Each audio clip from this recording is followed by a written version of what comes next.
এক নাম্বার। এক নাম্বার। একটা লোক বলেছিল যে আমি শুনুন, হ্যাঁ, একটা মজার ঘটনা। তো মানুষ বলছে যে আমার বেশি দিন বেঁচে থাকতে হলে কি করতে হবে?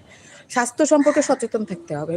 ज़्यादा टाइम तक अगर हम लोग जीना चाहते हैं तो हम लोगों को क्या करना चाहिए? हमारा हेल्थ जो है वो ठीक रहे तो ठीक है, उसका ख्याल रखना चाहिए। ओके, तो এবার বলুন ভগবান কি বলে?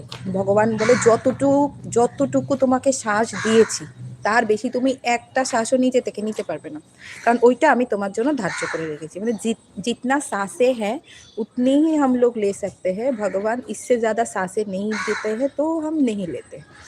ओके, अगर हम लोग ये बिलीव करते हैं तो जितना कम सांस लोगे उतना ज़्यादा दिन बचोगे। अगर तुम एक्सरसाइज करोगे तो ज़्यादा सांस लेना पड़ेगा, तो ज़्यादा लेना है तो कम जीना पड़ेगा ना। अगर तुम कितना अकल है। Oh my God! এবার যদি আমরা শুয়ে বসে থাকি তো হ্যাঁ। কম শ্বাস নিতে হবে, হ্যাঁ, দৌড়াবে, সাইকেলিং করবে, বেশি বেশি শ্বাস নিয়ে নিতে হবে।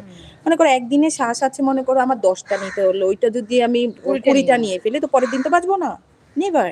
এখানে বেশি দিন বাঁচতে হলে ল্যাদ খেয়ে খেয়ে বাঁচো, ল্যাদ খেয়ে খেয়ে বাঁচো, যেখানে ধরো শুয়ে যাবে, এক্সারসাইজ করবে না, বেশি হাঁটবে না, যাতে বেশি শ্বাস নিতে না ওই জন্য হয়। একটা গাড়ি কিনে নিয়েছি যাতে বেশি হাঁটতে না হয়। বুঝতে পারছো তো? আর খানা তো এবার ভাবো তো, খানা